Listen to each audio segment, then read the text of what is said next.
Welcome, dear Thriver, to Thriver TV, to my channel that not just empowers you to merely survive, but to heal for real from narcissistic abuse. I know how devastated you've been to experience narcissist defense mechanisms. They're horrific, they're shocking. And you find out that this person would rather be cruel than wrong, and they are prepared to lose everything, including you, rather than be exposed. So why is it that a narcissist will do anything to hide the truth about themselves? You're about to find out, because in this episode we're going to talk about exactly why. But before I get started, I just want to give a big shout out and a thank you to all the beautiful Thrivers in this community who support my channel and who spread the word that it's possible to heal for real from narcissistic abuse. And in no shape or form does the trauma have to be a life sentence. So please remember to subscribe and like and share my videos, especially with the people who you know they can help the most. Okay, so let's get started. All right, I believe, and I know that you've seen it too, that a narcissist would rather lose anything, and even perhaps their own life, than be exposed to who they really are. So let's just backtrack a little bit, and why are they like that? And it gets back to who the narcissist really is. The narcissist is the no self. There's nobody home inside the narcissist. There's no true self. The narcissist on the inside feels empty, insignificant, defective, and irrelevant.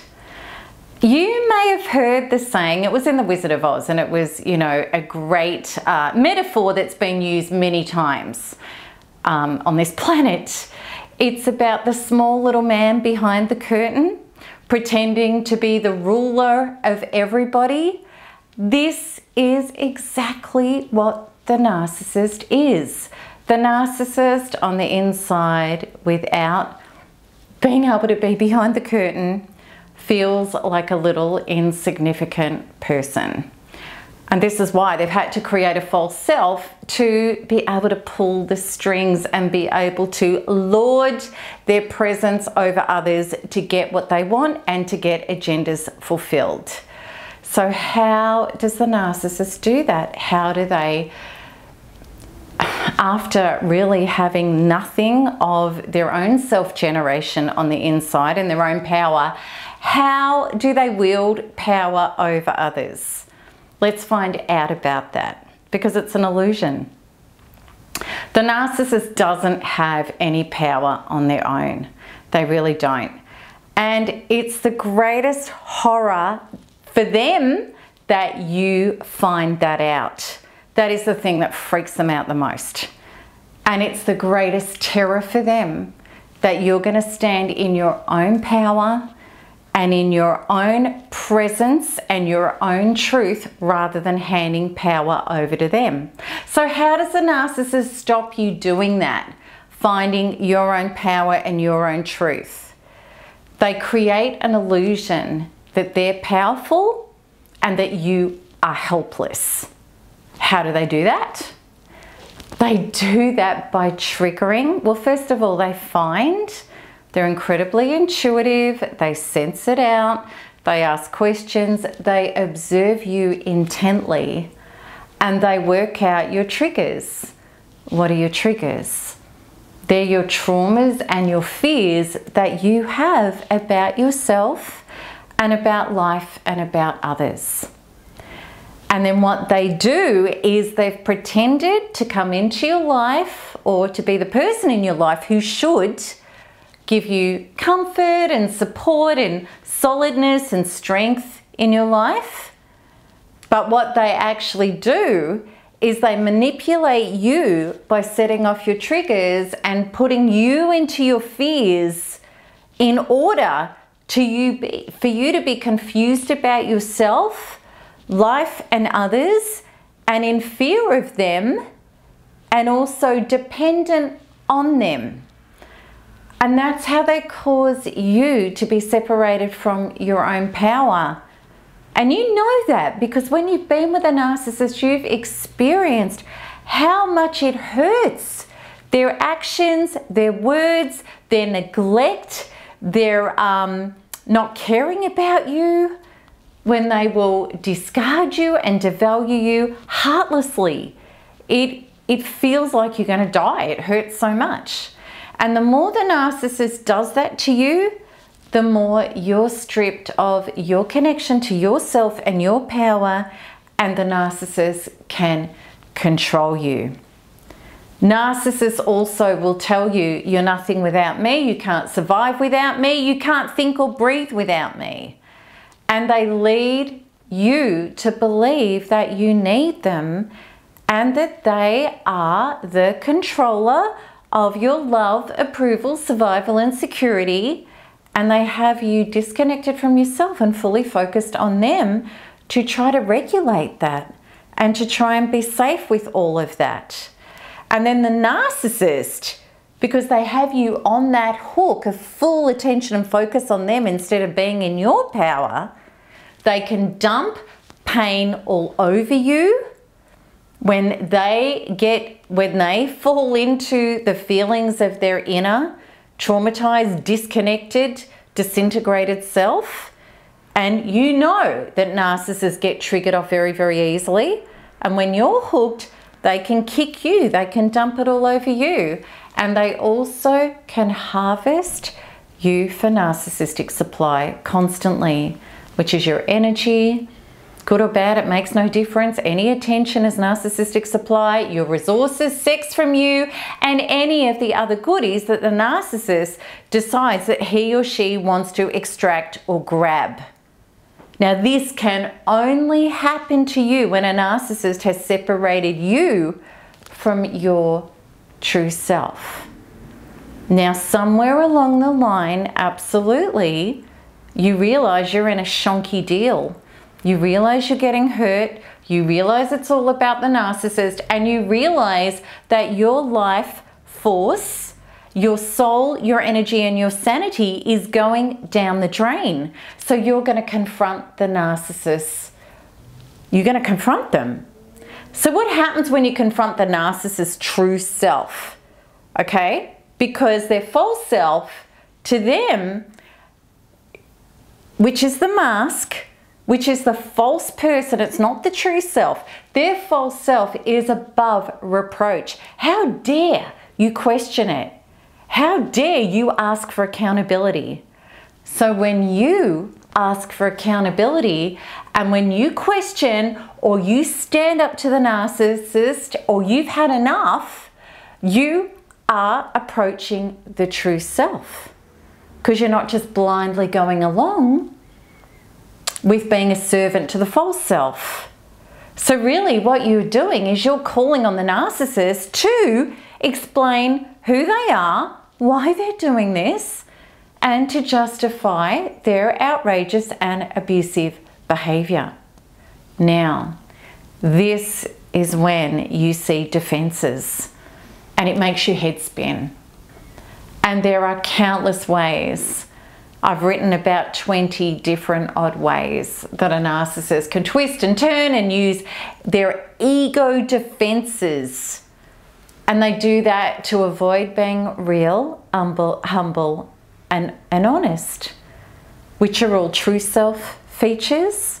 Okay, well, I'm going to tell you the truth and how I really feel, and I'm going to own up to what I'm doing, and I'm certainly going to have some compassion for you. Now, that it's only a true self that can do that.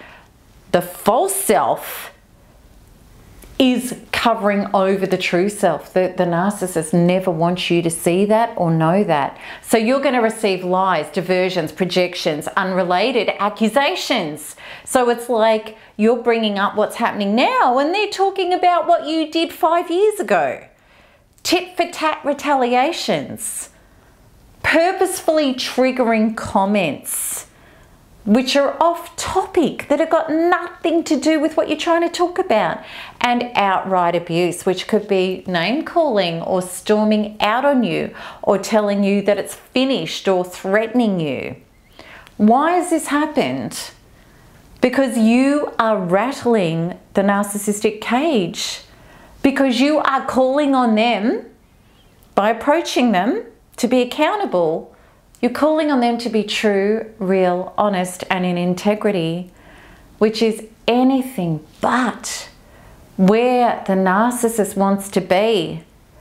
Because if they go to integrity and truth and showing up honestly and with compassion, that would mean they've got to be in their true self.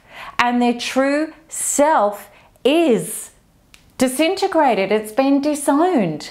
So long ago, a narcissist decided, often unconsciously as a child, that that true self cannot get its needs met and it's ineffectual and it's useless.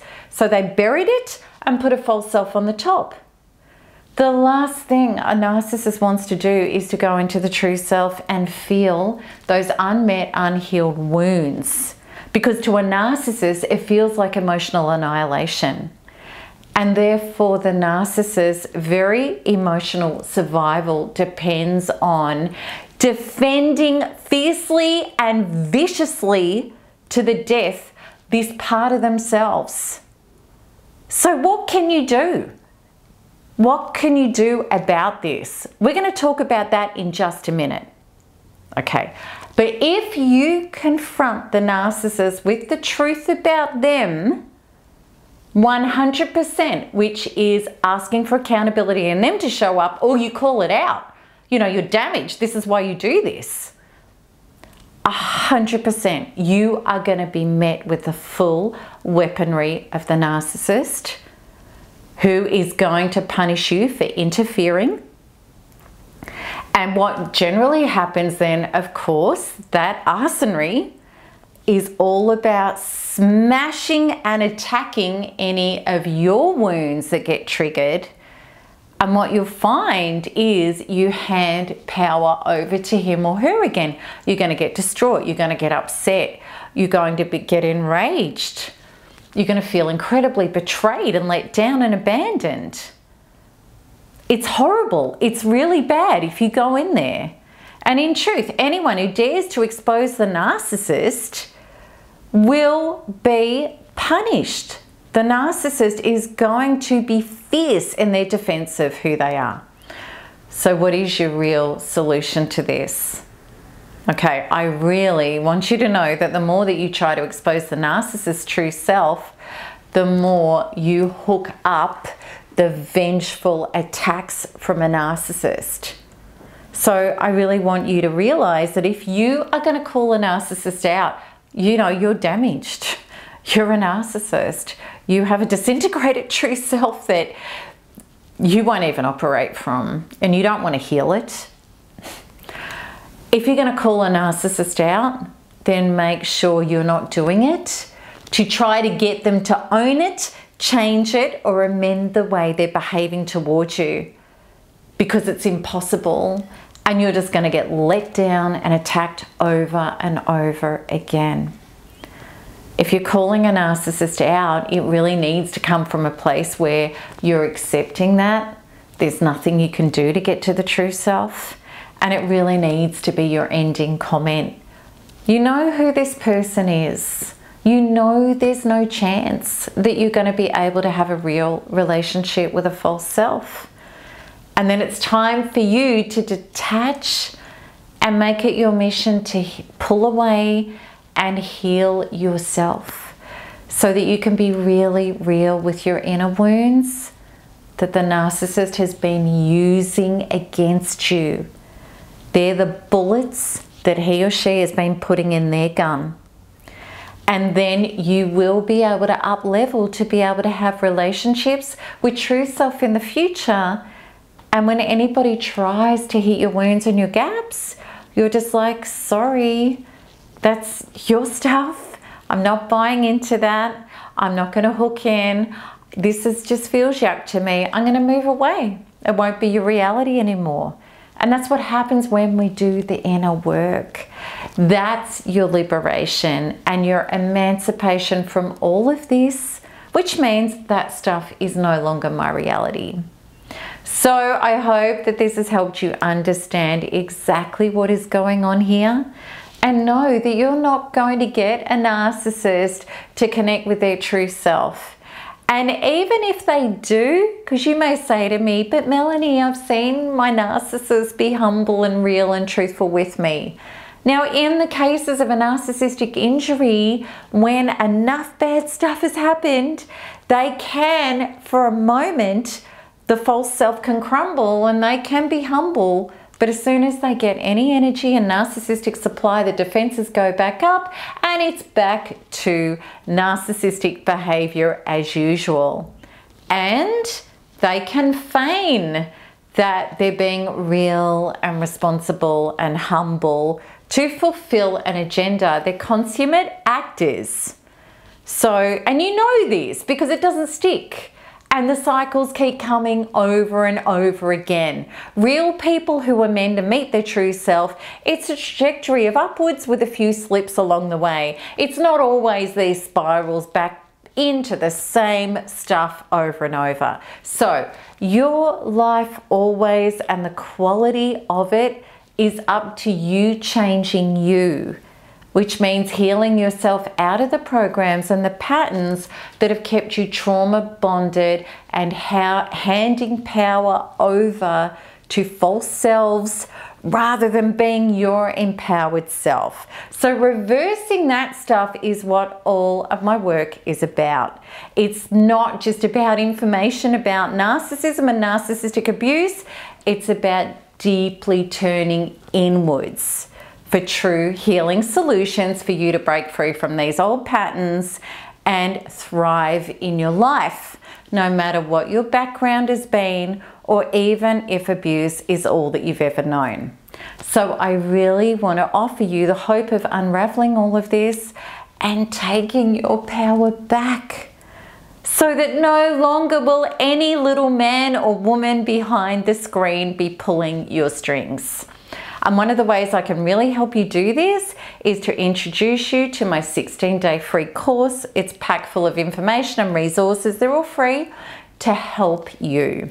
And you can join up to this by clicking the link at the top of this video, or you can see this and all of my healing resources in the links in the description with this video. So I really hoped that this has helped you. I'm looking forward to your comments and your questions below.